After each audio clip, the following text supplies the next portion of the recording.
Man, I can't wait for the comment section on this video. Okay, for people who don't know, I am an atheist. For many people on the internet, if you are familiar with atheism, exclusively from the atheist YouTube community or the skeptic YouTube community, or Reddit atheist, or the Reddit skeptic, or Reddit philosophy even sometimes. Usually when they criticize religion, they criticize Christianity, Islam, which makes sense because they're the two largest religion. Then statistically speaking, most people who stop believing uh, and become atheist will most likely be from a Christian or Muslim background, in some case of course. So Buddhism doesn't get much of the criticism. It's not impossible, but it's not that often you see it, right? And want to criticize Buddhism and why it's false and its main reasoning. What people don't know, Buddhism is the fourth largest religion. My mistake. If you count the irreligious as a category, as a group, they're the fifth. But like they're the fourth largest religion in the world, and it's the largest non-theistic religion in the world. For Confucian, that does not mean that the Buddhists are atheists. No, they do believe in God and gods. What they do not believe is a creator God, like the Christians and Muslims and certain Hindu sects. That often the confusion comes there, right? It is the largest non-theistic religion and all that stuff, right? And the point is, the largest denomination is not technically the right word, but the largest school of thought is Mahayana Buddhism. The majority of Buddhists are Mahayana, right? So just like how Christianity, the largest denomination, is the Roman Catholic Church, which 60% of all Christians are Catholic, and the Islam, Sunni, is the largest denomination, with 90% of all Muslims are Sunni Muslims. So in Buddhism, the majority are Mahayana. Although they're not technically the orthodox, the Theravada, which is the second largest, are technically the orthodox ones who are tend to be more consistent or trying to stay true what the Buddha actually teach. While in reality, they move away so much and make their own unique idea that just like how Christians today resembles, practically speaking, nothing like Jesus and the first generation of Christians believe. It is completely different. It's been modifying and changed over time to the point that it's almost alien, if not blasphemous in some cases, depending how you view it, right?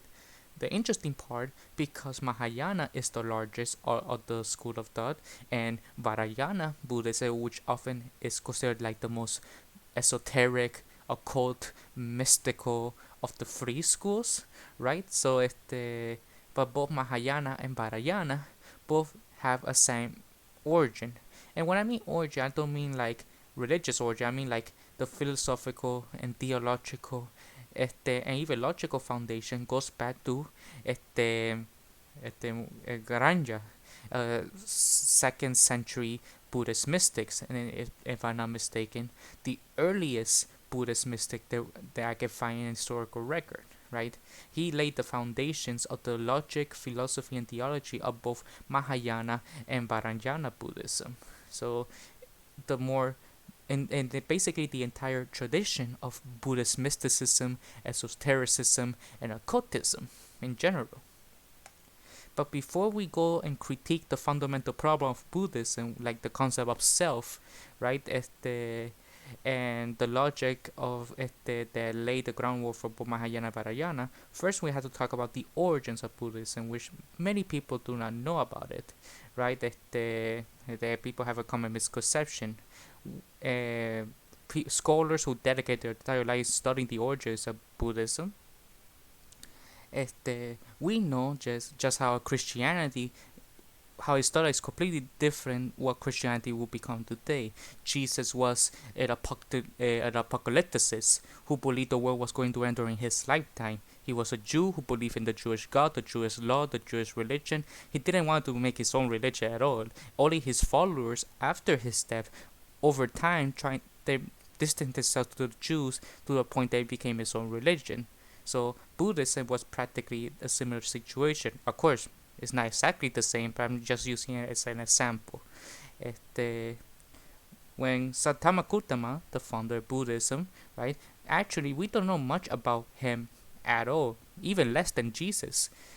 The earliest Buddhist texts were written 300 years after his death. So there's been a lot of legends, mythologies, and everything surrounding his life. So we barely know nothing about her compared to Jesus or Muhammad. So it's very difficult to understand what he is. But Buddhism was originally just a reform movement of the Brahman Hindu faith, because on a theological ground, Buddha himself and the early Buddhists practically speaking, believe everything what the Hindus believe. They believe in gods, which they call devas. They believe in spirits. They believe in a soul. They believe in reincarnation, and they believe in the main goal of Buddhism, just like Hindus, is moksha, which is the liberation of death and rebirth. That we should escape the cycle of reincarnation and stay in a permanent afterlife state. Just like the Christians and Muslims, except with more steps. What they want. The fundamental difference was religious in nature, although you can argue to some extent. It was mainly political and sociological. First of all, they reject the authority of the Vedas and the priority of rituals, because at the time when the Buddha was around, people thought if you use rituals, you could go to heaven, right? And many of the people at the time believed this is not the case. We need a better way to achieve liberation, right? So Buddhism and other schools of thought at the time, they were trying to make their own movements, rejecting the authority of the Vedas. Buddhism was actually a combination of Hinduism, Jainism, Theravada, and Logaja. They combined those schools of movement to put together. Common misconception, for example, people often portray on the internet that the Buddha was an atheist or even a skeptic. That's not true. He believed in gods. Like I said, they did not believe in creator gods, just devas or lower tier gods. And he also believed in a soul. And common misconception that the Buddha had introduced original ideas. Like I said, they noticed like earlier Hindu schools like thought, like Nikya, which is like the second oldest Hindu school of thought, were a dualist school and an atheist school, where they still believe in the afterlife, they still believe in heaven and stuff like that, because they were founded before the concept of reincarnation was introduced in Hinduism. People don't know reincarnation was originally a thing in Hindu. That was introduced much later. They originally believed in heaven first. And his meditation practice were based off his teachers, Alara Kalama and Uttaka Ramabuddha. And if we take the Buddhist text seriously, if we consider at face value what they say is true, what the Buddha said, he said that 5,000 years after his death, the world was going to end. So there's that. The problem is Buddhism was mostly a political movement, a reform movement of Hinduism, where they believe many of the fundamental teachings of Hinduism, with the exception of the authority of the Vedas and the priesthood of the time. And they prioritize aesthetic practices. For example, many doctrines or ideas that we consider fundamental nowadays in Buddhism were introduced much later. For example, the Four Noble Truths. The early Buddhists did not have that. That was added much later in the history of Buddhism. What we did know that the Buddha wanted to break the cycle of death and rebirth. He thought that death was a bad thing, which I think most people will agree. That's he thought that something's wrong, right? We should do something about it. We should stop, and we had to reach what many scholars call it the deathless, the gates of the undying. Once we escape the cycle of death and rebirth, we live in a permanent afterlife state, and they saw the famous demon Mara, which is a malicious demon in Buddhism, which has its roots in Proto-Indo-European mythology. That the Buddha believed, or the early Buddhists believed, that these demon killers are the reason why we are not immortal yet, and we need to do something to break this abuse and achieve true liberation. So yeah, there's that. And again, the concept of nirvana or enlightenment was originally a state of mind, not a place, so to speak, which later Buddhist traditions, especially the Mahayana, started to believe. Like the Zen Buddhists or the Pure Land or the Tibetans or various schools of thought. Now pretty much a basic summary of the origins of Buddhists and what they believe.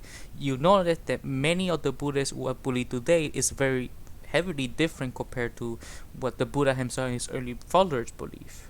And this is where we gotta talk about Nagarjuna, who is considered by many Buddhists the most important Buddhist of them all besides the Buddha himself, and basically laid the philosophical and theological foundations for Buddhist mysticism, esotericism, and occultism, because according to many ancient texts, the Buddha was a mystic who had magical abilities like telepathy, and other psychic powers. And although he did discourage performing miraculous activities, there are child traditions and stories of Buddhists performing miracles, like the ability to fly or float or walk on water, or if they heal the sick, or hell, like anything you can think of. I will put links in the description of the scholarship of that. Like performing magic, astrology, alchemy, and other similar things, prophecy sometimes. In fact, there are certain strict mystic, esoteric, and occult denominations of Buddhism, like Tibetan Buddhism, the Jonken Buddhism, where they had the concept of the rainbow body, the Pure Land Buddhism, and its very denominations within Pure Land Buddhism, like the True Pure Land, for example, etc.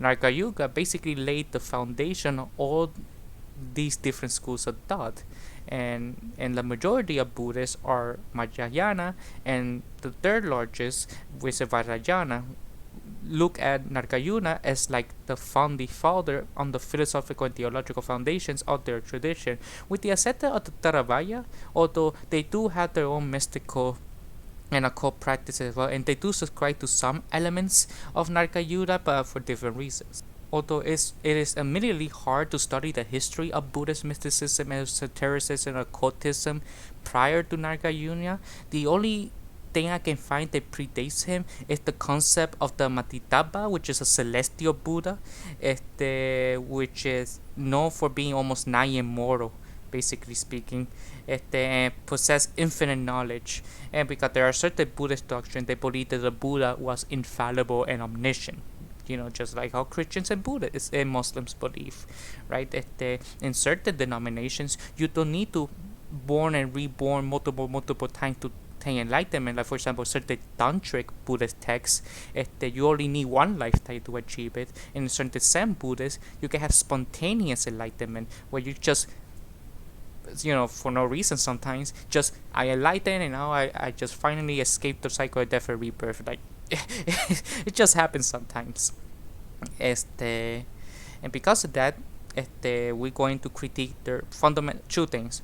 One of the fundamental teachings of Buddhism itself, which is the concept of no self, and two, we're going to discuss Nargayuga's philosophy, which is the foundation of the Mahayana Vajrayana, and is fucking incoherent and false by logic alone. First, the concept of no self, based the studies of neuroscience and cognitive psychology and psychiatry. Written by Eva Thomas, who was the practitioner of Buddhism and studied his background in science, noted the fundamental errors and falsehoods of these teachings.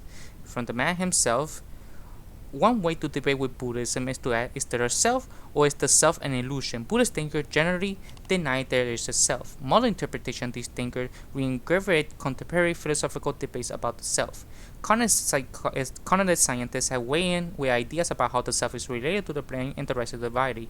This confluence on cross-cultural philosophy and cognitive science has proved to be a fertile for thinking about the self, and various positions and perspectives have been proposed. By the way, we do have a self. It's called a psychological approach of personal identity.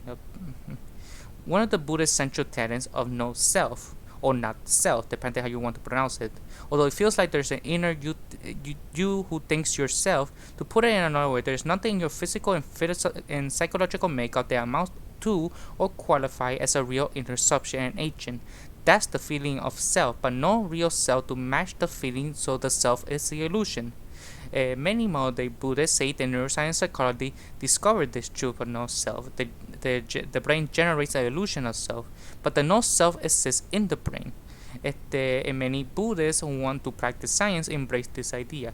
Here, they have a receptionist view of Buddhism. It takes a form of thinking that colonize science indicate the Buddhist no-self view is right and the other religions or philosophical views of the self are wrong. At the colonize science or Buddhists who argue that the colonize science and neuroscience and psychiatry, etc., the no-self view. This is simplistic. The full story is more complicated and more interesting.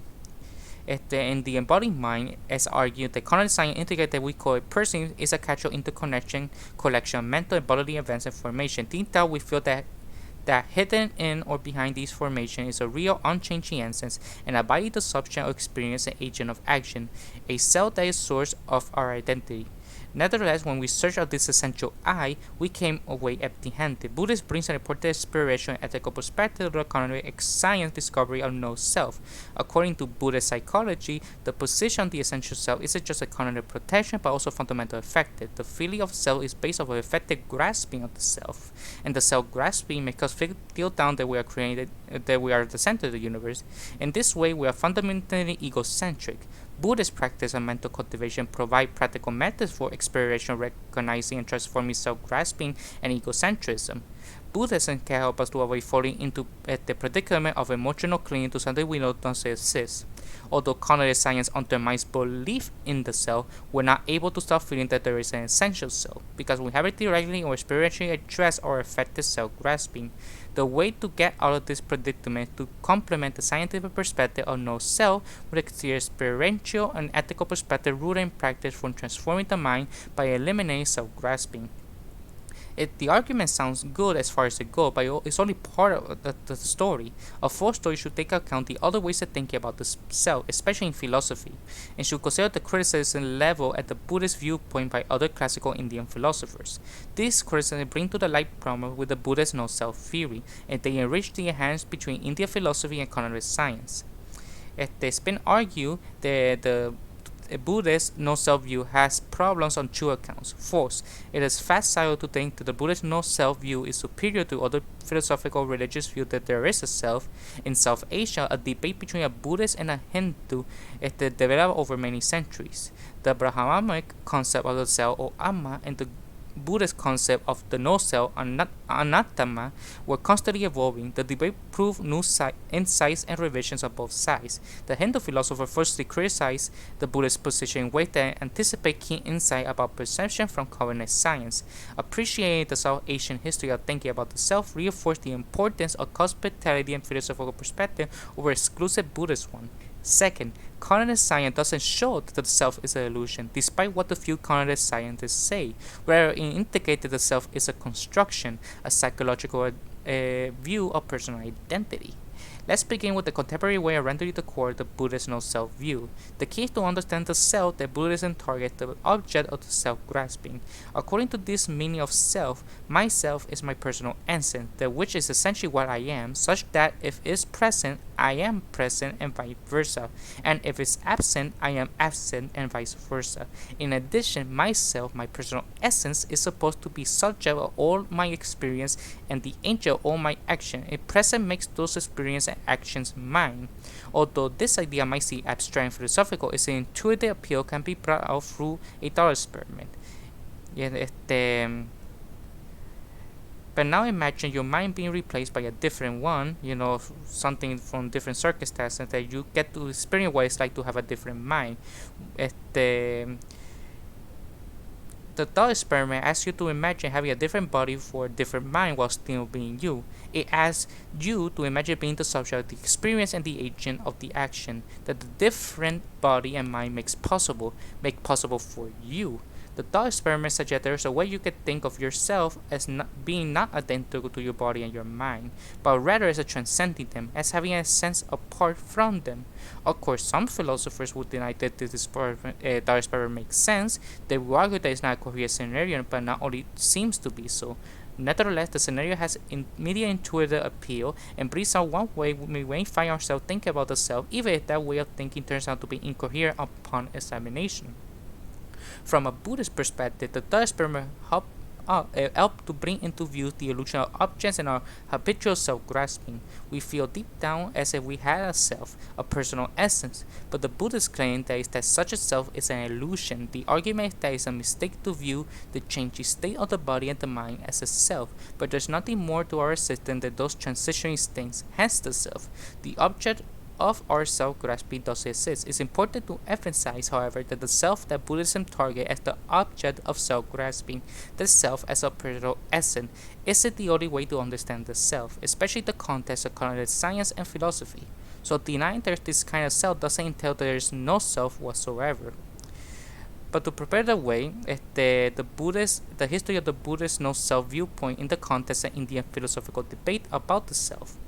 Looking at the teaching attributed to the Buddha in the early Pali language discourse known as the Nikayanas and how they have been interpreted.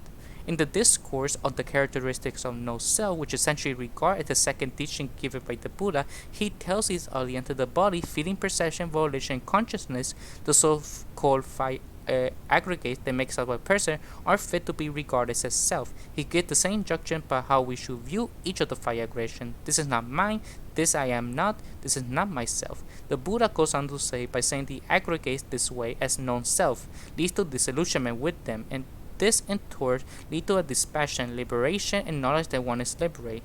Why aren't these aggregates fit to be regarded as self? The Buddha gives two reasons. The first reason is that the aggregates are subject to our control and they lead to affliction. The second reason is that the aggregates are impermanent, painful, and subject to change. Implicit in this reasoning are two criteria of selfhood. For something to be self, must be able to exercise control over the body and the mind, or it must be permanent subject, so change and suffering due to the change don't occur. We can interpret the Buddha as making two arguments. The argument from impermanence is that the five aggregates are impermanent and therefore a non-self, and the argument from lack of control is that the five aggregates aren't the subject to control and therefore a non-self. The belief that the true self is permanent, experience bliss is not being subject to change, and that it is a control of the body and the mind is central to the worldview of the Upanishads, a collection of Vedic Abrahamical texts whose earlier parts like predating the Buddha. When the Buddha asserts that these five aggregates are impermanent, painful, and not subject to control, he is denying that they are a self according to Vedic Brahmanical criteria of selfhood.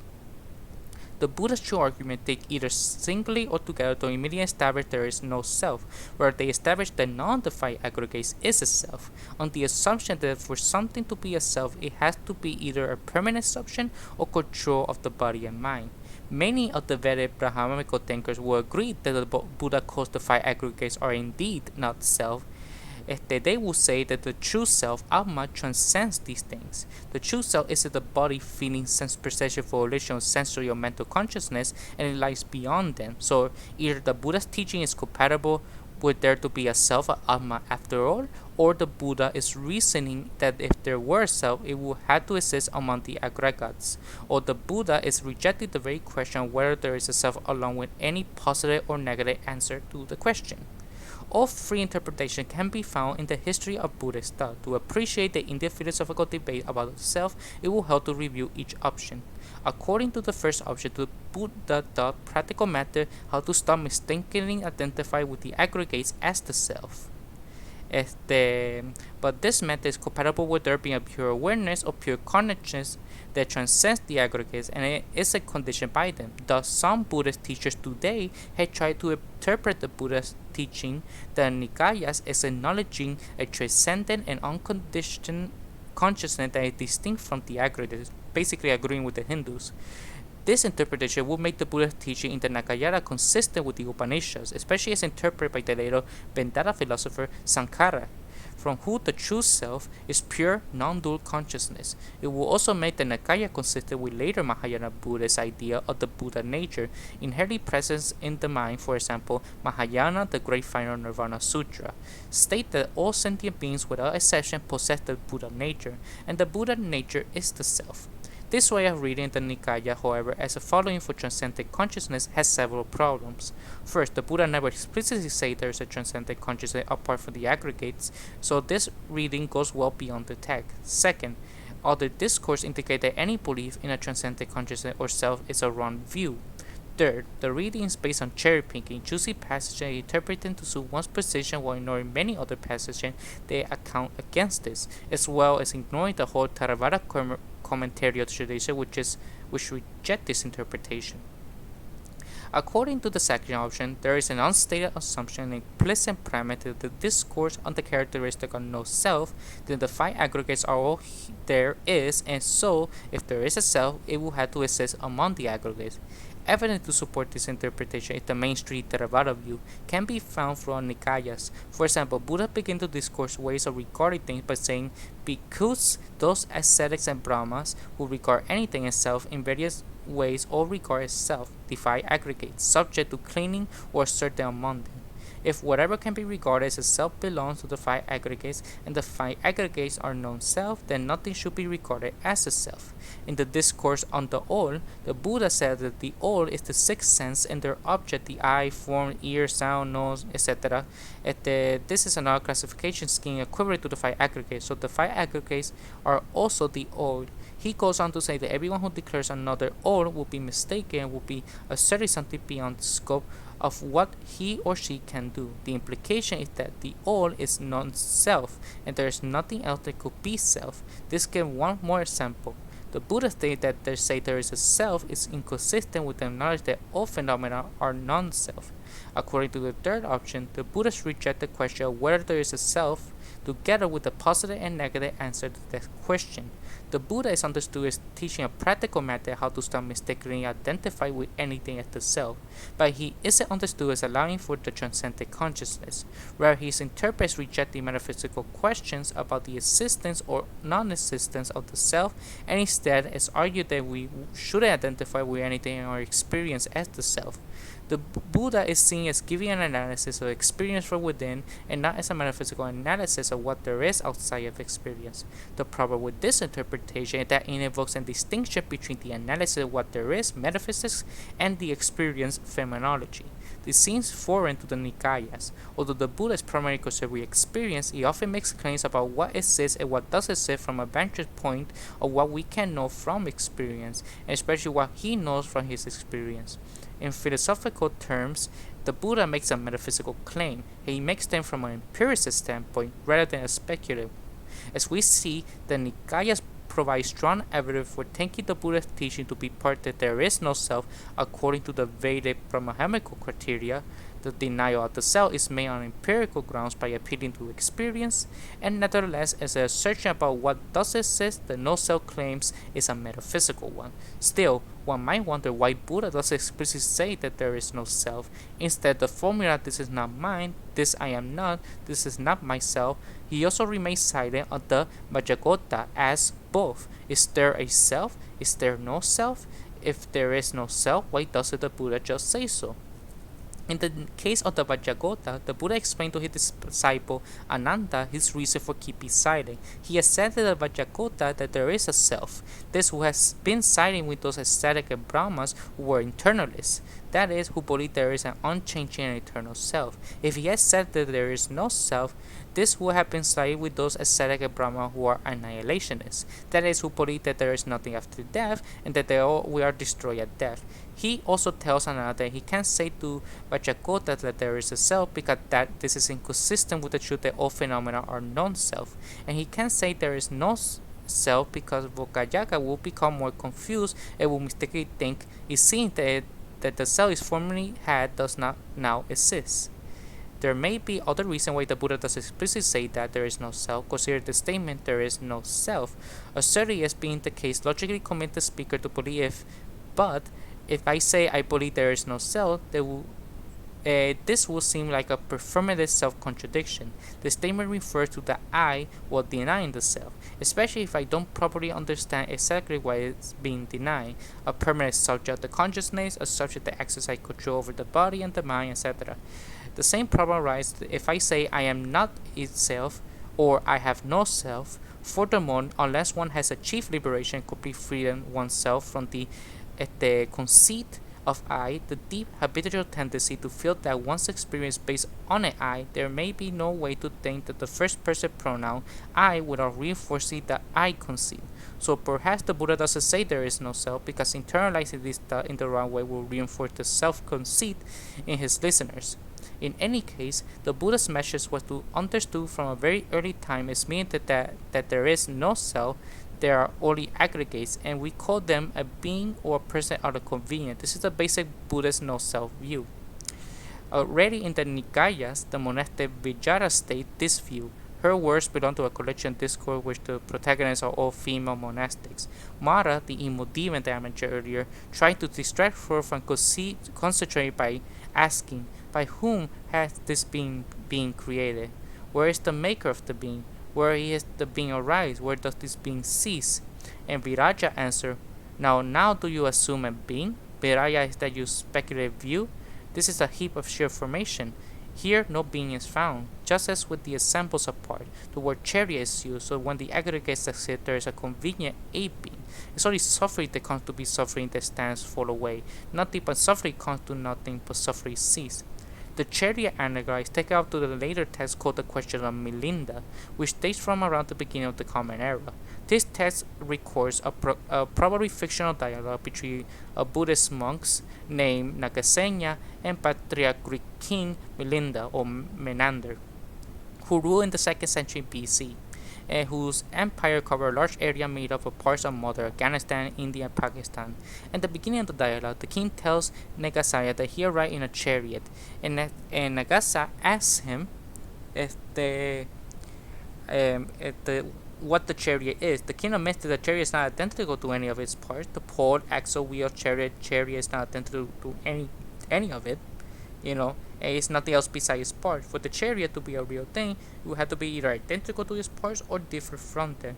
But the chariot is not identical to its parts. They can change while remaining the same chariot, and there is no chariot to exist over and above the parts. Nagasena asked the king how he could truthfully say that he came in a chariot. We know that no real chariot, either identical to or different from its parts, can be identified. The king answered, it is on account of its having all these things, the pole, axle, wheel, and the framework, the ropes, and the yoke, keeps going. They generally understood the term and designated in common use of chariot. In other words, the term chariot is a useful designation of a collection of elements arranged in a particular way, despite there being no such thing as a chariot in reality. Nagasena tells the king that he rightly understands the meaning of chariot. The word is a useful designation that doesn't refer to a real thing, and that similarly, the name Nagasena is a useful designation of the element that make up a particular living being. The implication is that a living being called Nagasena is a real thing. What's real are just the element that we call Nagasena because it's useful to do so. And Nagasena quotes Vajira's verse from Nikayas and explains that just we use the term chariot as a useful designation for a collection of parts, so we use the term living being as a useful designation for the 5 aggregates. The basic no-self view can systematically elaborated in the scholastic South Asian Buddhist philosophy known as the Abhidharma or the Abhidharma in Pali. There is no self-view but is made more philosophically precise. And this view has been called the Buddhist reductionism. The basic idea is that there is no self, no either essence of a being or a person, and that a being or a person, like a chariot, is only a conventional real. To be conventional real is to be real related to how we conceptualize things and name them. Given that elements arranged in some way, we conceptualize and design them as one thing, such as the chariot according to our purpose. In the case of being or a person, the set of elements is the 5 aggregates, the physical composition of the body, plus the psychological elements of feeling, perception, volition, and consciousness. In the Abhidharma, the 5 aggregate taxonomy is one of the many classification schemes for the physical and mental elements that are said to be ultimately real. To be ultimately real is to be a real apart from a concept and names for things, and to be fundamentally irreducible, where the 5 aggregates are ultimately real and being a person is only conventionally real. We now ready to look at how the Buddhist no-self position interacts with the Brahmanic position that there is a self. The Hindus of the Nikaya tradition target a serious philosophical problem the Buddhist reductionist runs against. A chariot may be nothing but an arrangement of impersonal parts by saying animate things, where a person is a sentient being with an inner life. That inner life includes the experience of being, unique individual with a unifying and coherent subjective perspective. How can we account for this experience if all we have to work with impersonal elements and cause-effect relation? This problem is where the Nikaya philosopher Vatsyayana and Udyotakara apply pressure to the Buddhist no-self theory. They argue that a person's life can be understood as such a series of impersonal mental and physical elements connected as cause and effect. If I say hello, I cause you to hear my words, but your hearing is a part of the causal series that we call me. Why not? After all, there are causal relations between the two events, and the Buddha is supposing that a person is nothing but a causal series of mental and physical events. So what allows the Buddha to say that your hearing is in the series that count as me? The problem is to determine which physical and mental elements go together with which other ones to make up me versus you. The Nikaya philosopher called Etenayajikas argued there is no way to do this if all we have to work with are causal relations between impersonal elements. When I say hello, I not only cause you to hear my words, I also cause myself to hear them. One cause has two effects. One effect belongs to the causal series we call me, and the other that we call you. Charge, there is no way to ground this distinction between me and you, even just the way of talking of causal relations alone. They change, there are no way to pick up with a series of events that make up one person versus another, when all we have to work with are discrete impersonal events relating as cause and effect. Something else must underpin the causal relations, sometimes that make some of them be me and others of them be you.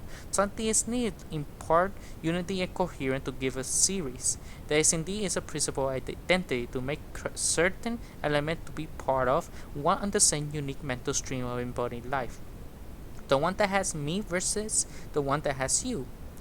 This is argued that the Buddhist no-self has no principle of identity, so it fails as an account what is to be a person. The problem I just described is a problem how to pick out a person, an individual psychophysical stream, from an entire causal network of mental physical events that make up reality. But there's another related problem, which is how to account for apparent unity and coherence of a person's experience from the inside. For example, I see, smell, touch, whatever I'm doing, I also take myself to be one of the same subject of those distinct sense perception. What explains the fact that the qualities all seem to be integrated in one and the same object, and that I take myself to be single subject of the multiple perception. Furthermore, I take my perception on the main goal, for example, leading to desire to eat. I will take myself to the agent who picks up and takes a bite. What explains the fact that I take myself to be simultaneously the subject of the perception, the subject of the desire, and the agent of the action?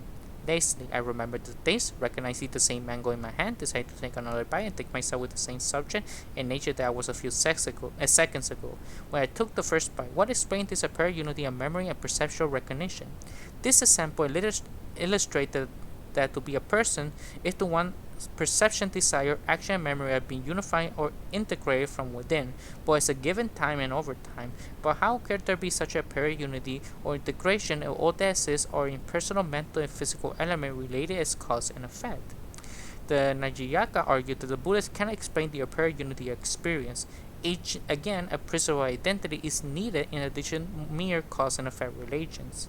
Charged that the Buddhist no-self theory lacks a principle of identity, so it can account for what is to be a person, has put their fingers a true interrelated problem, which today we call the binding problem, and the problem of the unity of consciousness. The binding problem is now the various qualities that we perceive, color, shape, edges, contour, texture, flavors are bound together, so we perceive unified three-dimensional objects.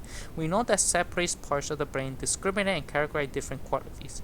The question is how the brain puts together this segregated discrimination and categorization so that we perceive the quality is bound together in the right way, is belong to the right object.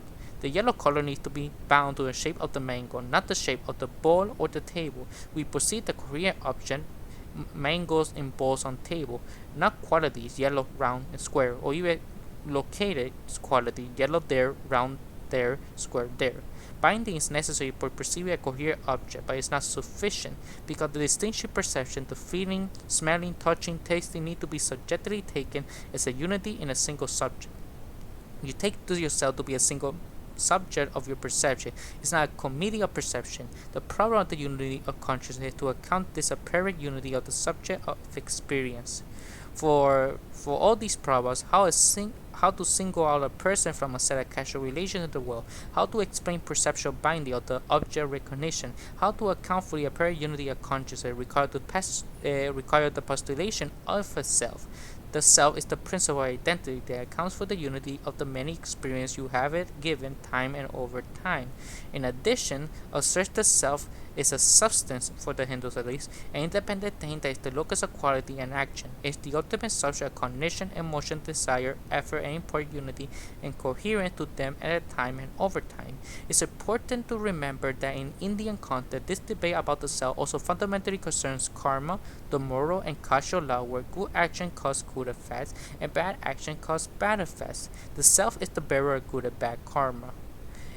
For the Buddhists, calling some karma mine versus yours is just a useful convention for talking about good and bad anonymous mental events and their good and bad effects. That's just as the Buddhist no-self view can account for what is to be a person if it can account for karma.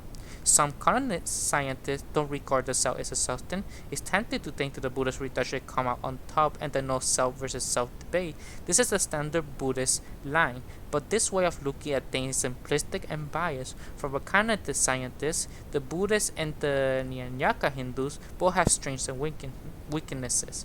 On the one hand, we can agree with the Buddhist reduction that there is no such thing as a substantial self, but their account of perceptual binding and the apparent unity of consciousness is satisfying. They claim that the mental perception both integrate the discrete perceived quality and makes it seem as if the monetary thought and feeling belong to one and the same subject, but mental perception is just another impersonal monetary cognitive event, so it's not clear that this explanation works. The Nyaya Hindu will want to know what explains the apparent unity between discrete and monetary mental perception. On the other hand, we can agree with the Hindu here that some principle of unity or coherence required to explain perceptual binding and the apparent unity of consciousness, but we disagree that it requires principle of unity as that of the identity of a substance. Cognitive science trying to explain perceptual binding and unity of consciousness in terms of the principle of brain organization and interrelations between mental contexts, not in terms of the identity of a substance. We emphasize that these self-theories are no less rational and empirical than the Buddhist no-self theories. Each side has its strength and weakness. From the perspective of philosophy and intellectual history, to single out the Buddhist as more scientific is simplistic. We need a non-sectarian and viewpoint. But the Buddhism targets the object of the self grasping. The self as a personal asset isn't the only way to understand the meaning of the self. So denying there is this kind of self doesn't tell there is no self whatsoever. When philosophers and cognitive psychologists, psychiatrists, and neuroscientists today talk about the self, they usually mean the embodied and socially embedded subject experience. Although this kind of self is a construction, it's not an illusion. To work our way toward this point, let's look at two contemporary philosophers who maintain there is no self and those who were informed by Buddhists. One is called Thomas Massacre, who argued that if there was a self, we had to possess a number of properties. It will be not just a subject experience and an agent of action, but also an independent thing. It will also have a mental spiritual thing, a single thing that gives it some time over time, but distinction from any other thing. Science, however, provides no support evidence of the essential thing with these characteristics, and we should conclude that there is no such thing as a self. He writes, no such thing as self is in the world. Nobody ever has had a self. He also, however, that there is a phenomenal self, which is not a thing but a process. Strictly speaking, however, it is a self, but rather is a content of the brain self model. Because he is unable to recognize the model as a model, we experience its context as it represents a real self apart from the model, but there's no such thing in reality. The problem with this argument is that the rest of pretentious concepts of the self. He assumed the self means a personal essence inherent in an individual substance. He denied there is such a thing and therefore concluded the self do not exist. But this conclusion follows only given this concept of the self. His argument requires the premise that the something to be self must be a single, unique, unified, independent thing with a personal essence. Some philosophers have conceived of the self in this way, but many others have not. A more measured conclusion would be a certain kind of self does exist, or that self is an independent thing. Another philosopher trying to defend this concept is Miri al-Bari. She argued the self we habitually make ourselves is an illusion. We experience ourselves as bonded individuals, personal orders of experience, and controlling agents of action, but in reality there is no self that possesses these attributes. Instead, the impression of self arises from seeking happiness by identifying with the transitional mental and bodily experience as me or mine. When this desire-driven identification happens, the self-other distinction is put into play, a left boundary of drawn between what belongs to the self and what doesn't belong to the self. The argument goes that boundness and personal ownership are illusions, generated by desire-driven identification, because seem to be owned by a bounded and independent existing I. But in reality, repeated acts of identification create the appearance of an I. In her terminology, although the self appears to be unconstructed by the single experience to exist apart from them, in reality the impression of self construction out of the experience. Sense basically speaking is an illusion. Furthermore, since there is no self, the psychological process of identification is inevitably toward it, and so desire-driven happiness seek project undermine itself and ultimately leads only to frustration. If we could remove the deep-seated craving for me and mine that drives the identification process, we therefore remove the illusion. Her account of how our sense of self is constructed is perceptive, but her claim of the self is illusion suffer from the same problem. It rests on the detention conception of the self is unconstructed by an independent of the sequence of experience, although some philosophers had thought of the self in this way, like for example William James in the Principle of Psychology. But the philosophers and scientists had thought of the self as a developmental, social construction, is not existing apart from experience. A more self doesn't exist as that self, it's an unconstructed thing. Scientists today don't think of the self as an unconstructed thing with personal answer that owns the sequence of experience, so denying there is such a thing isn't enough to establish that there is no self whatsoever. Nonetheless, one could argue that we habitually take ourselves to be such a thing even if we intellectually reject such a thing's existence. The assentment amount to claiming that the desire-driven impression of the self is an unconstructed personal essence, owner of experience, the agent of action, is our default sense of the self and the prime motivator of our behavior. We need to take as what kind of claim it is. It's supposed to be phenomenological, a claim about our experience, not obviously true, although sometimes we may feel as if our self is unconstructed personal ownership of our experience, as the earlier Thero experiment about imagining having a different body and mind illustrate. It's not clear that we habitually experience ourselves this way. Even at the deep philosophical level, according to phenomenologist Marin Marlero-Ponti, we habitually experience ourselves as living body subjects dynamically attuned to the world, not as mental egos, who happen to appoint a particular body as their own form of witnessing perspective. If the claim is supported to be scientific, a claim of empirical psychology about our behavior, it needs to be experimentally tested and corroborated. But this hasn't been done. If the claim is supposed to be philosophical, that the concept of the self, the concept of desire-driven and construction I of the world itself, properly refers only to such a thing, is contentious, because there are other philosophical accounts of the concept of the self and other philosophical scientific views of the world self. The assertion that the illusion of unconstructed personal I is the cause of mental suffering may look like a straightforward empirical claim about our mental lives, but it's really normative claim and soteriological claim. It's normative because it tells us what we ought to strive to abandon any feeling of being an independent and unconstructed thing with a personal essence, and what we should identify with our experience belonging to a personal ego. It is soteriological because it tells us that following this instruction will liberate us from mental suffering and provide lasting mental peace. This claim particularly a Buddhist perspective of the world, not independent established truth as psychology. And the soteriological concepts are scientific. They can be defined in terms of measurable factor. They can be tested experimentally. Like aesthetic concepts that are always subject to multiple interpretation, and their meaning is constituted by the practice communities in which they figure. Therefore, it's a conceptual mistake to treat them as they were scientific status. Many Buddhists, however, typically treat stereological concepts as they were scientific. The term explanatory mechanism, however, is an inappropriate and explanatory concept is a set of causal factors that we invoke to explain the production of some behavior, and when we specify the factors of the behavior, no ambiguity is allowed. But seeing through the illusion of self is a separate causal factor that produces awakening. It's part of the meaning of awakening. In addition, the specific meaning of awakening and seeing through the illusions of self differ according to particular Buddhist tradition.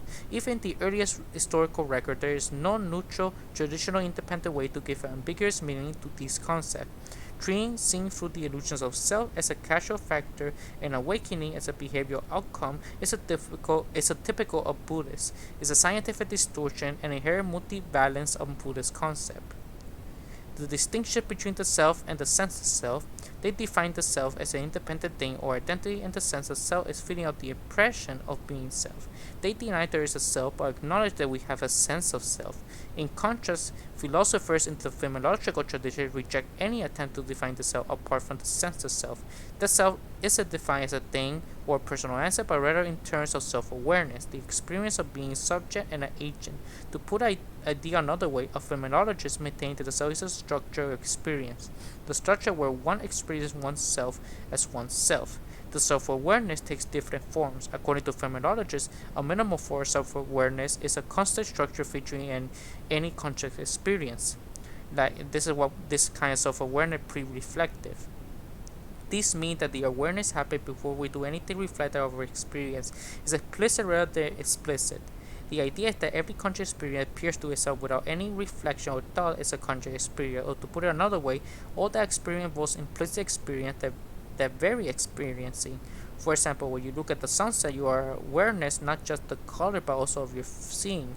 Your seeing is an object of your experience, it's not what you're focusing on, but it's experiential present to you with the sunset. In phenomenological parlance, your experiential life through your seeing while focusing the sunset. According to phenomenologists, the reflective self-awareness is necessary for the other kind of self-awareness. It constitutes the sense of self in its minimal form. In contrast, the reflective self-awareness happens when you reflect on your own experience. Psychologists call this meta-awareness, when they define as explicit awareness of the correct content of experience. For example, when you do some task, you notice that your mind is wandering. You become explicitly aware of your train of thoughts and how they disconnect from what you're doing. Meta-awareness is a kind of metacognition, which is thinking about or monitoring your own mental state. Metacognition is regarded to certain kinds of memory and planning for the future. Your knowledge of your own memories, abilities, including your ability to remember past events as your own, involves metacognition. Similarly, perspective memory, your ability to plan the future and to remember to carry out your plans, involves metacognition. It requires the autobiographical self, the sense of self that draws on your memories and your past experiences. It requires for narrative identity, the sense of self that consists of the collection of stories that you tell about yourself to give your life structure and purpose. Phenomenologists also emphasize bodily self-awareness. The most fundamental form of bodily self-awareness is the reflective experience of your own body as you perceive, move, and act. This kind of bodily self-awareness is different from others. You have your own body when you recognize yourself in a mirror or see yourself from an outside view via video. Reflective bodily self-awareness is an experience of yourself as a bodily subject, rather than a perception of your own body as an object. Finally, phenomenologists have given considerable attention to social self-awareness. This kind of intersubjective self-awareness is required to be able to think of yourself as a person in a community of others. From this perspective, the self is multifaceted construction made out of different kinds of self-awareness, not an unconstructed personal essence or an independent thing. Given this view, there is no ground for saying that the self is an illusion. Of course, there are illusions and delusions of self, both ordinary and clinical ones, but it doesn't follow that the self, as such as a construct of experience, is an illusion. Although illusions are mental construction, not all mental constructions are illusions. To say the sense of self is a construction, or rather a process that under constant construction, does it logically imply that there is no self, or there is a self as presentation of an illusion? This traditional Buddhist way makes this point. It's making a terminological and conceptual distinction of the self and person. If we restrict self to mean a personal answer that is an independent owner experience and agent action, we use person to refer to the multifaceted construction that includes most of self-awareness. We can say whatever the self is illusion or non-existent fiction. The person exists. In other words, from the perspective of Buddhist philosophy, my argument that the self is a construction can be taken as an argument to claim that a person is a construction. In Indian context, this terminological distinction makes sense, given the meaning and balance of the Sanskrit word Atma. In our contemporary context, however, the distinction seems forced given the meaning and very meaning of the word self in philosophy and psychology. Buddhists, especially who trying to combine science with Buddhism, don't respect this terminological precision, with the result that their statement that the self is an illusion generated by the brain is highly misleading and runs risk of being what the Buddhist philosophers would regard as nihilistic, the denial of a person. For this reason, to speak of the self as being a construction and part of the sense of self that involves an impression of an unchanging independent personal essence as being an illusion. To say that the self is a construction allows the possibility of selfless states, experiential state in which the sense of self is highly attenuated or absent, but how to conceptualize such state is tricky. Phenomenologists think of them as one which the reflection of meta-awareness is absent because they deny there can be a spiritual state like reflective self-awareness, but this is controversial outside phenomenology. Similar, some Tibetan Buddhist philosophers maintain that all awareness is reflective or self-aware, and hence there can be no experiential state, the lack of reflective awareness. The Buddhist notion of reflective awareness can be seen as one way to address the issue of apparent unity of consciousness.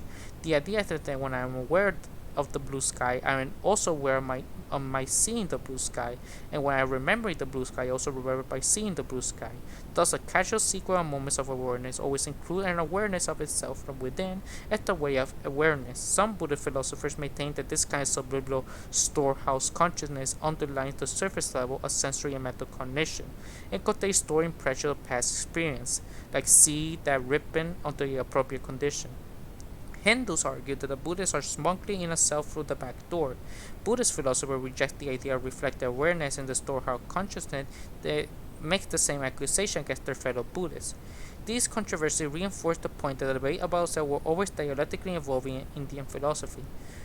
For this purpose, about the self as construction, however, we can set these debates aside. If the self is a construction, it stands to reason that it can be dismantled, perhaps through certain kinds of meditation, once someone is constituted such as bodily life or sentience remain present. Was such selfless state a beneficial or detrimental according to normative or soteriological criteria? In cognitive science, there are a growing number of theories of the self, understood as a structural experience. These theories examine how self emerges for dependent on our cultural and cognitive biological capacities. These theories work under Ludwig Nesser, who had been called the father of cognitive psychology. He distinguished 5 kinds of self-awareness and 5 corresponding concepts of the self: the ecological self, the bodily self-awareness, the interpersonal self, the extended self, the private self, and the conceptual self. None of these concepts are self or ways of using the word self entails the concept of self as a personal essence or an independent thing. As philosopher Sean Gallagher writes, the aspect of self should be understood not as a modifying something that has its own independent existence, but rather as an organizing into certain patterns, such that a particular variation of such patterns construct what we call a self.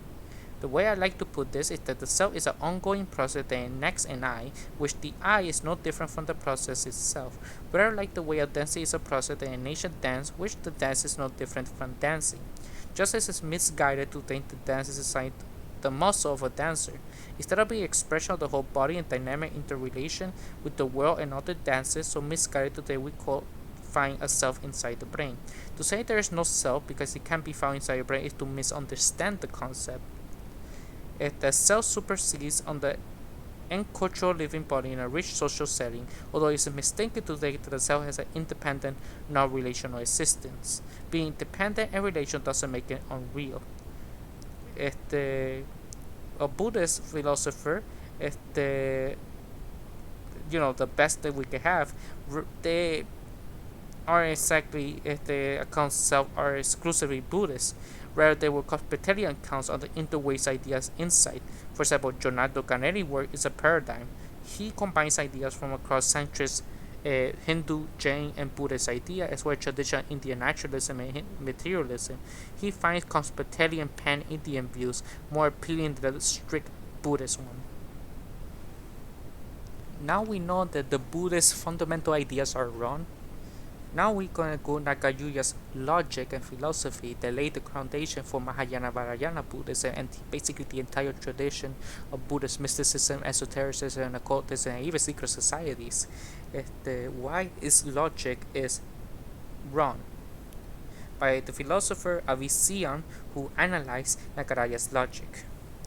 The Indian philosopher Nagarjuna, who founded the Middle Way school, one of the Mahayana stream which strongly influenced Zen Buddhism as well as Tibetan Buddhism, is often thought by Buddhists the greatest philosopher in Buddhism besides the Buddha himself. But he has multiple fallacies. The main fallacies that I found in Nagarjuna committed his philosophical treatment of emptiness. The fallacy of the trilemma. This consisted in treatment of the combinations of both I and non-A, a contradiction, and neither A nor non-A, inclusion of the middle, and the former possibility that or in all cases whatever A stands for logically prohibit at the outset. The fallacy includes a dilemma. This consists in making a dilemma appear conclusive when in fact one or all of its horns major premises or is or are problematic rather than the assertoric. The dilemmatic argument can be validated only when its major premises are all properly if then statements not, when any of them is if maybe then statements. The fallacy of the denial of one and all. This considers denying one theory about some issue and making it seem as one has thus denied all possible theories. Denial to be throughout must indeed consider all alternative theories before drawing such negative conclusions about the issues. The fallacy of ungranted premises. This considers taking for granted a premise which is not generally accepted, which has not been adequately supported, or indeed which is generally unaccepted, which has been convincingly refuted. The fallacy on the unclear theory of term. This consists of glossy over relevant details or nuance which makes the differences in the understanding of the term or theory concerned. A term or theory should be defined and made precise so far as possible in the context of knowledge concerned to the relative proposition can be properly tested. Fallacy of equivocation. This consists in using a single term in two or more different senses with one thesis, so it makes it seem that what has been established in relation to one of the essence has been established in relation to others. This is made possible by fuzziness in definitional of terms. Fallacy of the concept doubly percept. This concept is usually a concept to put in doubt the very presence which has or had given rise to it in the first place. The order of things in the genesis of the concept of knowledge which arises in relation to certain percepts must always be acknowledged and respected. Fallacy of inappropriate fixation. This considers the pretending that the term has intrinsically varied meaning has fixed meaning. Normally the terms like this, here, or now are intrinsically variable in the same world is always used even if the actual object, time, or place referred to differs. Such terms did not remain stuck to their reference once and for all. The fallacy of double standard. This considers being several towards one's proponent arguing while being lenient with regards to one's own argument, although two arguments are formally similar or have similar strengths or weaknesses. The tetralemma. In philosophy and logic, the laws of thought that can be briefly stated as A is A, identity. Nothing is both A and non-A, non-contradiction, and nothing is either A nor non-A, exclusion of middle. They are not claimed as mere hypotheses, not well by its incontrovertible premises of all rational human dilemma. The trilemma is a derivation of the laws of thought with reference to any two forms of proposition labeled A and B, the opposites non-A, non-B. For a combination of these four terms are conceived, namely A and B, both non-A, non-B, neither A and non-B, and non-A and B, one or the other. This is Aristotelian logic that these four statements are incompatible with each other.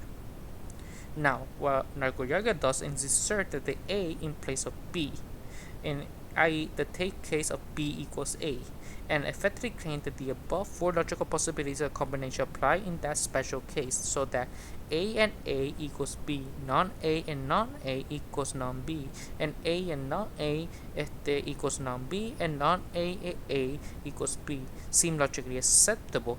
Here then goes to argue that there are four existential possibilities: affirmation of A plus A equals A, denial of A, non-A plus non-A equals non-A, both affirmation and denial of A and non-A, and neither affirmation nor denial of A, not A and not non-A. He argues apparently using the principle of terminology of common logic to arrive at the very opposite result. This gives him, the reader, the impression that it is quite reasonable to both affirm and deny, to neither affirm nor deny. But in Aristotelian logic, the latter two alternatives are at the outset exclude both A and non-A by the law of non-contradiction and the law of the excluded middle, and the only logical possibility left are A or non-A. The anti-Aristotelian position might be viewed in a positive light, as an anti-nominalist position reminds us that things are never quite what they seem, or things cannot be precisely classified or labeled, but ultimately they intend the death of logic. For without the laws of thought, how are we able to distinguish between true and false judgment? The law of identity is a conviction that a thing has some identity, rather than other, or that no identity at all. It is an affirmation that knowledge is ultimately possible and a rejection of sheer relativism or obscurantism. Nagarjuna's goal is to deny identity. It should be noted here that Aristotle is very precise in his formulation of the law of contradiction in metaphysics. The same attribute cannot be the same thing belong and not belong to the same subject in the same respect. Thus, an alternative statement of the laws of that could be either a trilemma, let us call it, the Buddhist attack the laws of thought draws some of its credibility from the fact that people subconsciously refer to this trilemma, thinking superficially that indeed opposite things may occur in the same place at different times, or in the same time in different places, or in various respects without thereby giving rise to logical difficulty incapable of resolution. But it should be clear that the Buddhist position is much more radical than that, accepting foregoing antinomy. Similarly with regard to the law of the excluded middle, which affirms the situation of neither A nor non-A to be impossible. In fact, people are misled by the possibility of uncertainty in knowledge as to whether A or non-A is the case. In fact, into believing that this law of thought is open to debate, but it must be understood that the thrust of this logical rule is inductive rather than deductive. It is a statement that the end of knowledge acquisition process, either A or non-A, will result, and no third alternative can be expected. It does not exclude in the interim a situation of uncertainty may occur. Nagarjuna's position exploits this confusion in people's mind. He interprets the limitation implied by the dilemma as an arbitrary dualism on the part of ordinary thinker. It goes to show that his misunderstand formalization. When logicians use variable like B and allow that non-A and B and non-A and non-B are both in principle possible, they do not intend that as a generally applicable to all values of B such as A, but only as a generic statement applicable to any consistent value. That aside, true combinations had to be eliminated because they are illegal, breach true laws of thought. The above state property of symbols, their application only conditionally within constraint of consistency, is evident throughout the science of formal logic. It is here totally ignored by Nagarjuna. His motive, of course, was to verbalize and rationalize the Buddhist doctrine that the ultimate truth is beyond the discrimination and discourse, name and form, normally only by transcendental consciousness, the twofold truth doctrine. More precisely, as Chen emphasized, Nagarjuna's intent was to show that logic is inherently inconsistent and that the reasons confuse madness to be rejected. That is, he was here throughout, not ultimately trying to defend a trilemma, or even to affirm that things are both A and non-A, or neither A nor non-A, but wishes together to look altogether beyond distinction of conceptualization and the judgment of logic.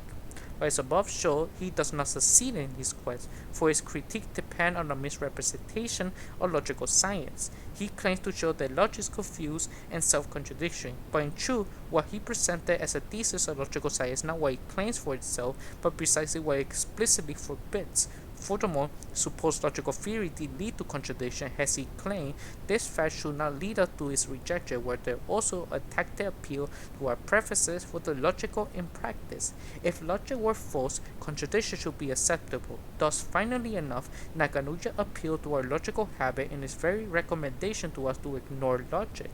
In sum, though he gives the illusion that it is reasonable to abandon reason, it is easy to see his conclusion as foregone and his means are faulty. For example, neither real nor unreal.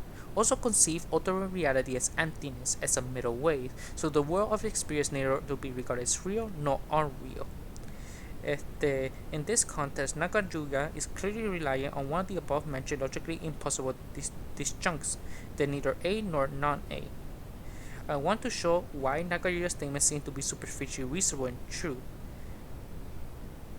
At first, all appearances seem real enough, but after a while, we have to recognize that some appearances conflict with other appearances.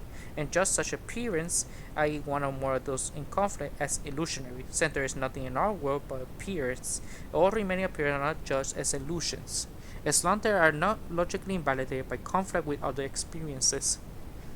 Maintain their initial status as realities. That is, the distinction between appearance as reality or illusion merged within the world of experience appearances itself. Merely classify someone this way and the rest that way. We have no concept of reality or illusion other than with the reference to appearance.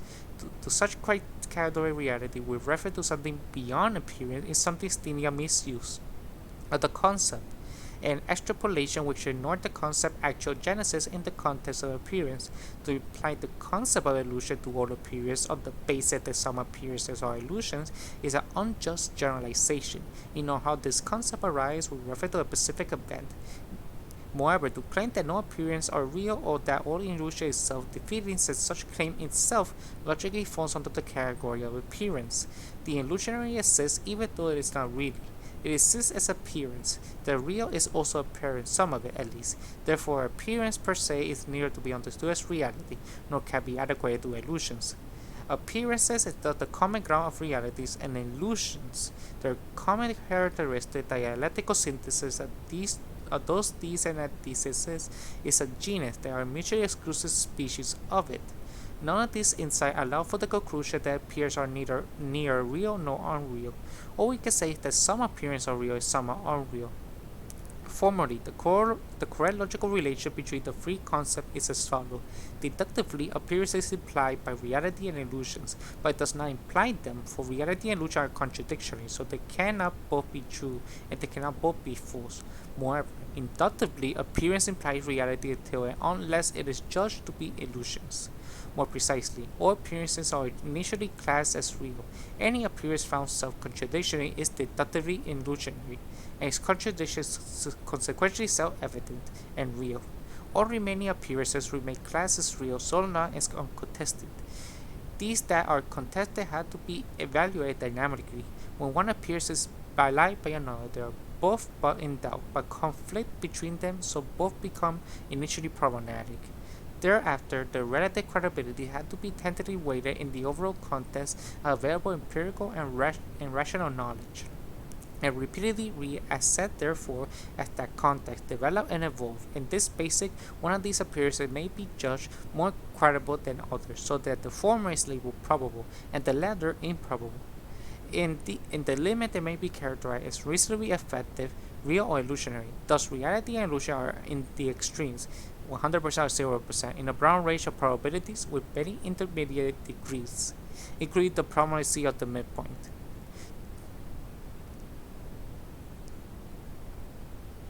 Now, by judging the certain quotations by Nagayada about these concepts, we could interpret the latter as being trying to say that just what I said. For instance, what Nagayana wanted to deny is what empirical phenomena are absolute real. However, this does not mean that nothing exists. It does not nullify anything in the world. I interpret this non-nullification as an acknowledgement of appearance as the minimal basis for knowledge. Nagarjuna may have had difficulties developing appropriate terminology, influenced no doubt by his penchant for habit for paradoxical statement, seemed to impress and confirm Buddhist mystical doctrine. But if that is what he meant, that he has not succeeded to arrive at the middle way. But only at a common way. As far as I'm concerned, this is not a mere achievement, the philosophical discovery of phenomenology, but for him that would be trivial, if not counterproductive, for what he seeks is to deny ordinary consciousness, and is inhibited rationale, and thereby lap into different higher consciousness capable of reaching transcendental truth or ultimate reality. It's interesting that this school of thought, effective denial of reality to all appearances, was not accepted by later schools of Mahayana philosophy like the Yogacara or the consciousness only school. This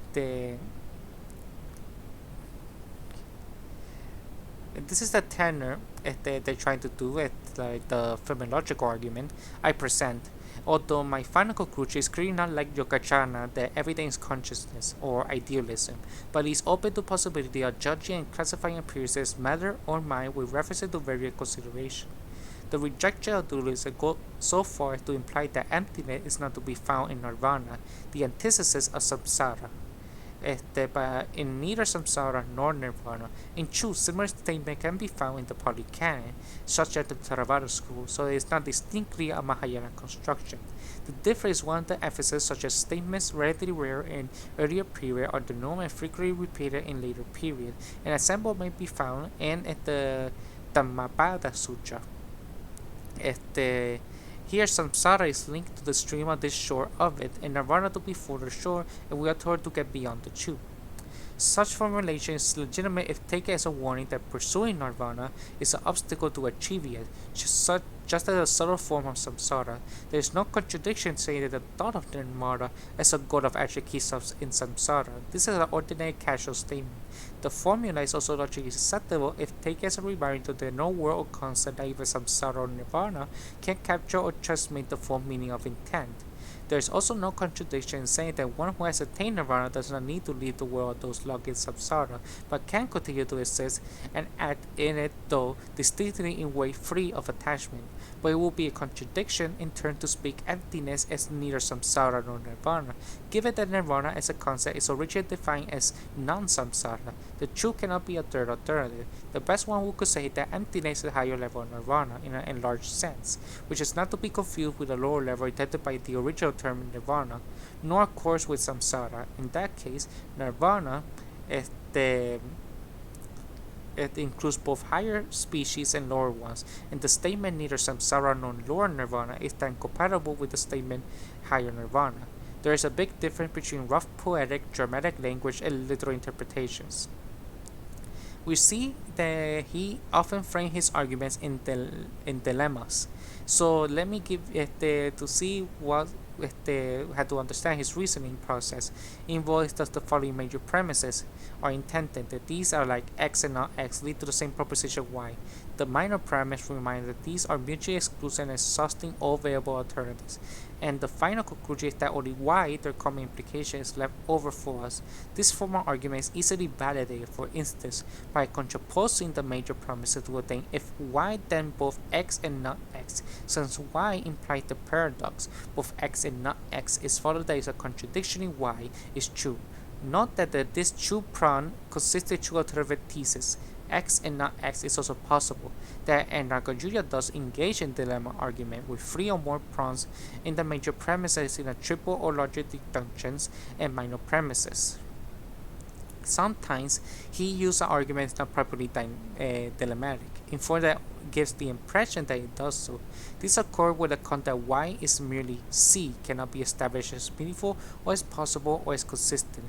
The dilemma only works and can only be validated as such if the major premises are proper. If then statement provide y is some esoteric proposition that logically follows x or not x. It does not work if y is merely problematic given x or not x. The form if x surely y should be confused with if x perhaps y. The former means if x then y, the latter means if x not then not y. The latter is not logically equivalent to the former, but merely a sub-factor of it. Similarly, mutantis mutantis, the case of if not x, of course. When one or both of the major premises had this less definitive form, all we can finally conclude is maybe y. It is the same as saying that we can reach no final conclusion at all, since maybe y can be said ab initio with regard to anything. In the Bible, we can consider y as undoubtedly slightly more confirmed by the argument that maybe has having incremental increase in probability, but that does not deduce proof y. The dilemma to repeat can only be validated if the premises are esoteric. It has no validity if either or both of them are merely problematic.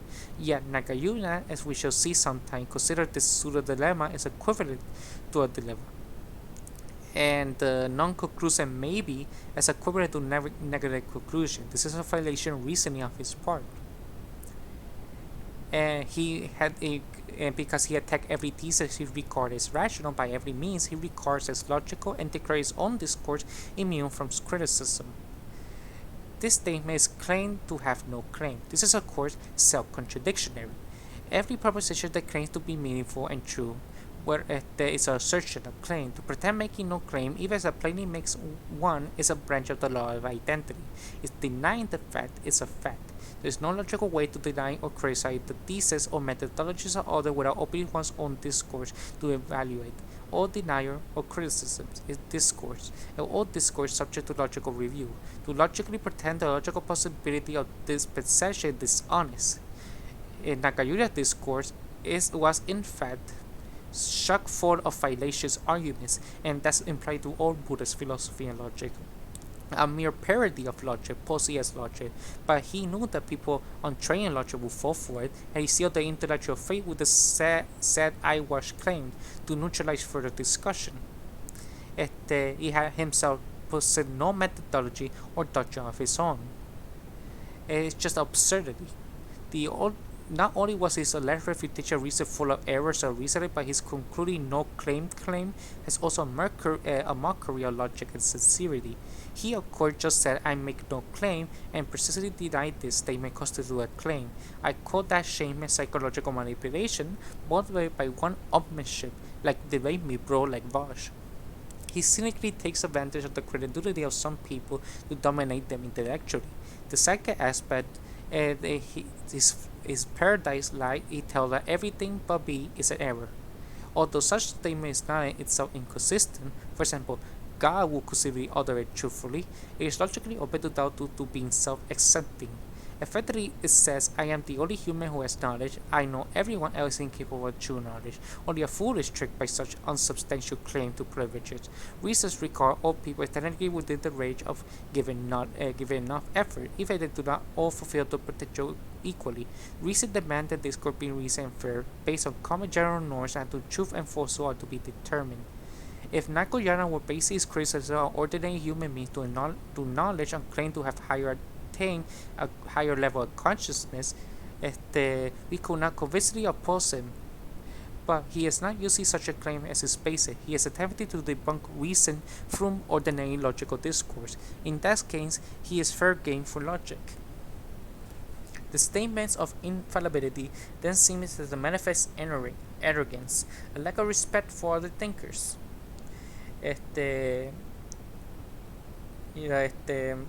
Is a totalitarian dictatorial speech.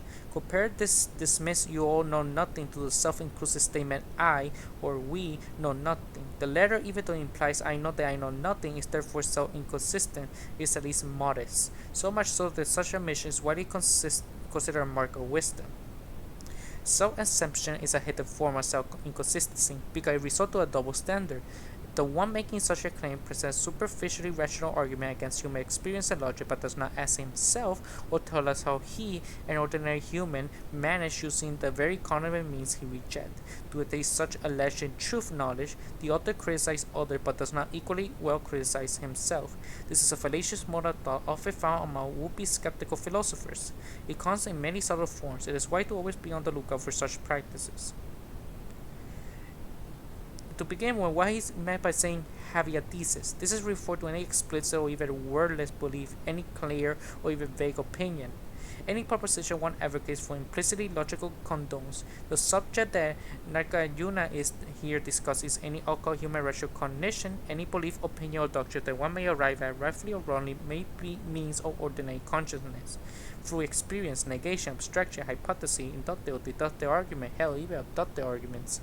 But what is meant to be being a fault? Does refer and make a mistake of the course of observational reasoning so that some thesis one has to adhere to his fact, an illusion rather than reality, a self rather than a true or random instinct instead of correct? How do we know the status appropriate to a thesis? It's been known, or at least like some people interpret it, that holistic application of the whole science of logic to totality of that of experience. Our concept of cognitive right or wrong are themselves all constructed by logic and experience will appeal to some extraordinary outside justification. Now, Nagayura is evidently well aware of all that, but is intent on annulling the independent reliability of ordinary experience or reason. His strategy attacked to this end. In all of his discourse I have shown that the logic may be invalid by means of logic, and this truthful sense of this, if I have a thesis, I will be a false, since I alone have no thesis, I alone am without fault, fits nearly into his destructive philosophical program. On the surface, this statement may be constructed as a single argument, although the above logical invalid because as it denied the accident to deny the consequence. It's not above letting it pass without comment, knowing it will sufficiently convince some people, although he is well aware the logically trained will spot it an object, but for the latter on the he reserved a solid form of manipulation. It has been seen that the purpose of this famous verse, that to make a show of logical consistency, he wants by means of it give it the impression that his anti-rational discourse is justifiable, that it's a stamp of approval of logic. He's actually attacking logic, but at the same time he has to pretend to use it because he knows this measure is required to convince people. For most people, abandoning logic sufficient to put their reason critical faculty at rest. We shall now see how he goes about to this task. The first part, it's not intended as a justification for his overall discourse. It's not placed here in his discourse as an argument with intrinsic force, which directly buttress or prove that his philosophy is certainly not obvious logical principle or axiom which everyone will agree on without objection, which his discourse can be inferred or even generalized. No, it is itself an inference and application from his main thesis, namely the claim that all human knowledge based on ordinary experience and reason is necessary erroneous. The latter underlying claim has major premise, productive deduction, one that deduces a particularly hypothetical proposition from a more general category one. In this way, his first part of the statement is made to seem something inferred rather than any arbitrary claim. It is commonly presented as application already emitted information rather than as an isolation assertion. Granted the premise, the conclusion is needed logically follows. But had the premise already been granted? No. Also no, once the conclusion is simply true, it can be generalized by using reinforce the premise, although it's circularly, it works psychologically. Nagarjuna managed through this implicit production argument to pretend he is being consistent with himself. He steadily does effectively. See, I am not just attacking other people's knowledge, but I am prepared to apply the same strict critique to my own. This virtuous declaration is of course dust in your eyes because he is not here putting the broader principle in doubt, but merely reaffirming it. He does nowhere establish that all proposition of force, his is a pseudo-logical posture. As the next part of his statement clarifies, he does not consider his discourse failing under the critical rule he has formulated. The proposition, if I had a thesis, I would be a fool, is a counterfactual hypothetical. His own discourse is never made into an issue open to debate. He seems open-minded, but is a foregone judgment. His intention is to avert all arguments and place himself at the outset outside the fray. He seemingly at first admits and then vehemently denies that his own discourse is product of ordinary consciousness. This convoluted avoidance of culinary responsibility has fooled many a poor soul. Moving on now, that his statement, since I alone had no thesis, I alone am without fault, it's already pointed out that this can be viewed as a minor premise and conclusion of an invalid apodosis, which the first part of the statement is a major premise, but we could also more generally assume Nagarjuna intend a valid apodosis. You see, as a tactic major private, the obvious proposition, and one has no thesis and one cannot make a mistake. It can be correctly argued that this premise was left tactic simply because it is so obvious and to really granted by everyone. It's indeed true if one ventures no utterance, though, or even intention. If one holds no opinion, makes no claim to knowledge, and one remains inwardly or outwardly silent, one will never make any errors, for the standards of truthful force, so it's only applicable to the middle for assertion. A stone is never in error because it has no thoughts. I hope not. Likewise, a thoughtless person may be his or her ignorance, blindness, or stupidity. Living in errors makes no error in the logical sense of having proposed an inappropriate proposition. All that is so obvious and vacuous, no debating is necessary. The argument the premise is a valid form. This given discourse linear logic again helping him to persuade more victims. However, his minor premise remain well open to doubt. Decisively deniable. As a consequence of which his conclusion is of course also open to doubt. He takes it for granted that he has no thesis, but this claim is far from granted already. The tactic major premise set is a small screen for the minor premises. Moreover, note, although being correct implies not being at fault, the reverse is not necessary. Nagarjuna suggests that his alleged faultiness implies the correctness of his position, but it does not follow. Only if his criticism of all opposing theses was correct, and his thesis was not liable to similar criticism, and was therefore the only leftover logical possibility to such inference being drawn. It does indeed have a thesis according to him. His main thesis, the goal of his whole philosophical discourse, is already mentioned on the claim that all human knowledge based on ordinary experience is an error.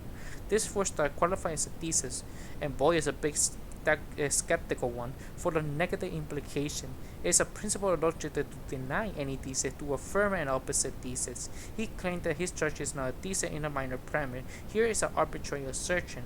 He has a thesis every time he makes a specific assertion of any kind, including assertion under scrutiny. Note that Nagarjuna thinks that making a negative statement is somehow not having a thesis, but the polarity of statement does not diminish the need for justification. If anything, one can argue that on the contrary, negative statements are harder to establish than positives, and we should strictly conclude as thesis of his not only such an implicit statement, but also all the implicit assumptions and suggested within the discourse. It makes no difference whether these implicit or unstated and unadmitted items constitute information logical method content or process. For all these elements discourse, be taken spoken or otherwise intended, in all fairness, fitting our common understanding and definition to what it means to have a thesis. For none of these categories or hypothetical proposition is self-evidence. They are all complex products of human ordinary cognition, based on experience and produced by reason. They undeniably together form a specific philosophy, a theory of logic, and epistemology and ontology. The mere fact that we can and done all at all consider and debate them as proof that they are theses. The law of identity must be maintained. The facts are facts, and is not used pretending otherwise. Nagarjuna may internally refute the criticism of having a thesis, but we confidently insist on it. His arguments have in no way sustained a very disjust and true judgment. Consequently, his doctrine is self-contradictory. Not only does we have a thesis, but since his thesis to have a thesis to be an error, he has by his own terms to be recognized as being an error. Thus, to end it, his statement, if I have a thesis, I will be a false, as I alone have no thesis, I alone am without fault, weighs a complicated web of deception. It misleads by means of subtle ambiguity and superficial imitations of logic. Once it is dishonestly revealed, it should be decidedly rejected. The mere historic fact that Nagarjuna is famous and admired by many does not justify handing out his doctrine ad nauseam, trying ex post factor to find ways to make it consistent with logic. Celebrity is not proof of some hidden truth, it is vanity. Most who do not so are merely grasping for reflected glory. Anyway, attachment to authority is argument ad hominem. The religious and academic group who gave him perpetual his authority are not logically competent. However numerous they may be, is the case of blind leading the blind. His defense of no thesis described in a non-apprehension of known thing. Now, this is a very funny phrase. The impressionable, it sounds very deep and has so much meaning, but it seems to suggest this man has some privileged higher ways of knowledge that goes beyond ordinary experiences and reason. In truth, taken literally, we are all quite capable of non-apprehension of known things and daily practice of it, for the simple reason that known things cannot be apprehended. Logically, this is all this phrase means, not well. What then is the old fox up to here? He's trying to project is not having a decent position as far as logically possible from the plebeian having a thesis from ordinary consciousness with consider the apprehension of things. He logically only three alternatives to choose: the unconsciousness and all the worldly consciousness, or no things. Having marked these for one omniscient and dramatic extreme, Nagarjuna chose the third of these as his vehicle. Even though the obvious sense of this phrase it was poetic breath and appeal. It seemed to imply knowledge without consciousness, and consciousness of the unknowable all at once. This his non-apprehension is a mix of apprehension and non-apprehension, and something else again, and likewise his known things are things of some sort as well as known things, or perhaps something quite other still. In other words, the negative term in the phrase of no apprehension of known things are not intended by Nagarjuna nor received by his disciples and students mere negations of the corresponding positive terms, but as paradoxical terms which may, in accordance with the trilemma scheme, be all at once positive or negative, or both or neither. It is apprehension, non-apprehension of things, non-things all at once. Nagarjuna stands out in the history of the world as a most unabashed opponent of laws of thought. Not only does he freely use self-contradiction or middle-included proposition, but even makes use of the term loaded with contradiction and inclusions of a middle. Now, some people might say, what is wrong with that? They will argue, the real word is extremely solid. We can only ever hope to express it in thought very proximity. And he trying to make this uncertainty into consideration within his discourse. The laws of thought just arbitrary demands making us force our thoughts into prejudicial straitjackets.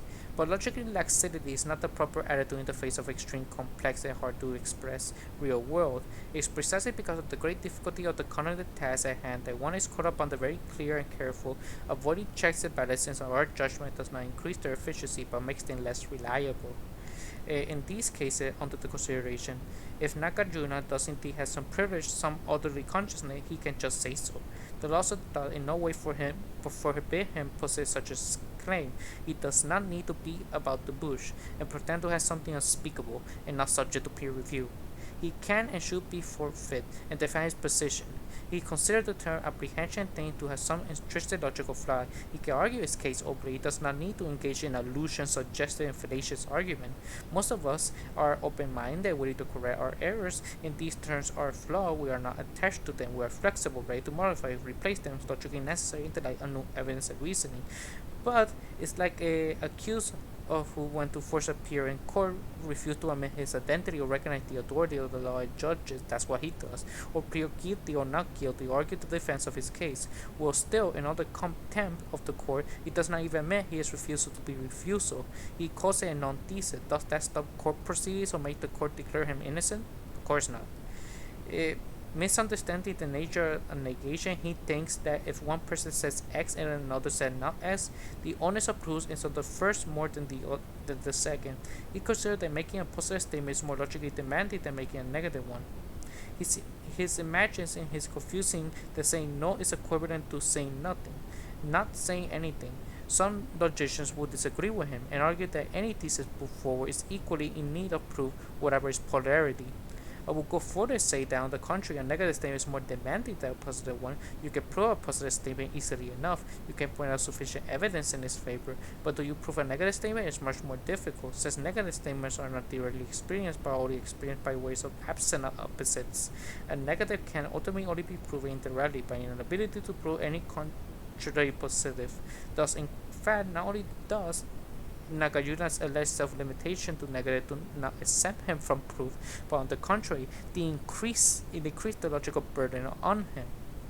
He is right in considering negative specifically different from positive, but he does not realize that the difference to this disadvantage. He claimed to have no epistemological or ontological basis, yet to be able to reject offhand all theories of larger reality. Such a grandiose, fanciful claim surely requires much more justification than any other. It should be stressed incidentally that Nagarjuna's no-thing apprehension of non-things should not be interpreted as a defense of non-verbal mediated experience of insight. This is not the thrust of his anti-rational philosophy, although its avowed Buddhist affiliation may lead one to suppose so. If were man deeply absorbed in meditation, he would not be writing philosophy. His intent were to promote meditation. He would simply teach methods of meditation, not doing philosophical discourse. Allegedly, they are meant to put into words some of the reasons that he considered the Buddha to have gone through before attaining nirvana. But he assumed from the study that reasoning is necessarily anti-logical or rejection of reason. But he must see that his assumption is just the prejudice of his distorted mind. He was philosophically revolutionary. One would believe that reason was to be overturned, to be transcended, but it's more credible to be evolutionary and to consider meditation as a way for us to keep moving beyond the limits of discursive thought without need to deny such thoughts within the applicable bounds. To advocate respectful logic is not to form endless babble, but rather require that any thought raising to subject to reasonable cognitive evaluation. Logic is possible entirely without words by means of salient intentions. Even in deep meditation, some sort of reality check by means of logic occurs, and this needs not involve any words. It is only by means, no doubt, that the Buddha to be may stir himself well clear of common illusions, and is saying imagining toward for realization.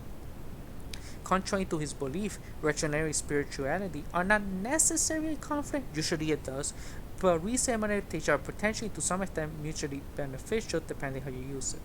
To some it is not thought as such much less logic, but only access of thought, particularly relevant challenge when hinders meditation, concentration, contemplation. A certain amount of appropriation thinking is often needed to initiate position one's mind for meditation. In fact, it shows the same that statement that if I had teacher I should be a fool is a formal impossibility. What does making an error means here? It's not ordinary predicament. The consequence y does not merely refer to same error in general, but specifically to an error in the tendency of x. Y tells us that x is wrong. Therefore, y formally implies the negation of x, not x. Granted this, his statement now reads, if x then not x. If x is true, then x is false. A paradoxical hypothetical proposition whose conclusion would be categorically x is false. However, this is not the end of the matter. If we consider the meaning of x, a proposition is proposed, we may fairly suppose that it refers to just any proposition whatsoever, in what case the proposition concerned might even be the negation of x, so that we may substitute not x for x throughout the hypothesis. So doing will obtain if not then, not x. If not x, then x. Or in other words, if x is false, then x is true. This is also, of course, a paradoxical proposition. We thus, by means of a universally reading of heavy antithesis and inclusive of not heavy antithesis, now have not only a single paradox but a double paradox. That is, our conclusion is not only that x is false, but x is both true and false. The latter conclusion is course contrary to the law of non-contradiction in case of the liar paradox. This means that Nagarjuna's statement is a formal impossibility. It is a contradiction in terms. It is not only false but meaningless. It does not constitute legitimate discourse at all. This words or symbol used and are logically not even conceivable, so he is saying nothing. He seems to be saying something intelligible, but it's an illusion. Now, it may be object that y does not necessarily mean that x is wrong, but it could be really mean that x will be wrong. This is making an error. It could be taken to mean that x is uncertain rather than definitely refute. In that case, we have to follow true hypothesis. If x is possible, not x, and if not x, possible x, or in one statement whether x or not x is proposed, that the outcome is uncertain. Indeed, this more modal ambiguous posture may well be considered as Nagarjuna's exact intent. At first sight, due to the use of the vague words or the symbol, this objection may seem credible and the contradictory conclusions involve apparently dissolved, but upon reflection there is still an underlying conflict. To affirm x or to deny it, to contrary to the position that neither affirms nor denies x. And an esoteric statement is incompatible with the problematic statement. One claim to have knowledge and claim to lack of it. This is much a contradiction as claiming the same thing as true and false. Some unacquainted with the logic of hypothetical proposition might now object that the x or not x is only proposed hypothetically in the antecedent, so may well be problematic in the consequent. But this is logically untenable objection due to the process of addition. In the present case, this means if x is asserted, then x is both asserted and unasserted is sufficient for the contradiction to occur conditionally, as here for the condition to be disproven. Therefore, our conclusion is quite formal. X cannot be asserted. Someone could here finally object the uncertainty of the antithesis and the uncertainty of the cause will not be simultaneously and so not produce a logical conflict. Such objective would be valid, granted that thought process separate from beginning and end of the hypothetical proposition. However, in the case under scrutiny, Nagarjuna is clearly stating that in the very act of proposing something, what would be making an error? The error is nothing other than the proposing itself. So no time separation can credibly be argued that Nagarjuna's thesis remains illogical. That all of the present discussion about concern only the first parts of its verses, verse 29 to be specific. The major premise, if I had a thesis, would be at fault. We have found this hypothetical proposition logically faulty, irrespective of whether Nagarjuna admits or refuses to acknowledge that he has a thesis. So let us now reconsider these minor premises of his and his conclusion that he is not at fault. We are introducing a new twist in the analysis where we realize that if x then y implies if not x then y. So now we have the new major premise for Nagarjuna, namely if not x then y, meaning if I do not have a thesis, I will be at fault. Taking this implied major premises with Nagarjuna's own minor premises, this conclusion is not the opposite of his, I am not at fault. Thus, even though Nagarjuna boasts his thinking is faultless, it is demonstrably faulty. For simply put, leaving aside all his rhetoric, all he is saying is no thesis is true, and it's just another version of the liar paradox. His attempt to mitigate his statement with the afterthought, except my thesis, a logically merely additional statement in a particular case that falls squarely under the general rule. Moreover, before an exception can be applied, the rule itself must be capable of consistent formulation, and this one clearly as just show is not. Note, lastly, none of this refutation implies that silence is impossible without value. Nagayuna's purpose was to promote sensational discourse. He sure went about it the wrong way. He did not need to develop a controversial anti-logic philosophy. It would have been enough for him to posit as a psychological fact. Silence is expedient for deep meditation. It's important to distinguish these things, and this is why Buddhism, not just the mystical esoteric and occult tradition, but in general, is false.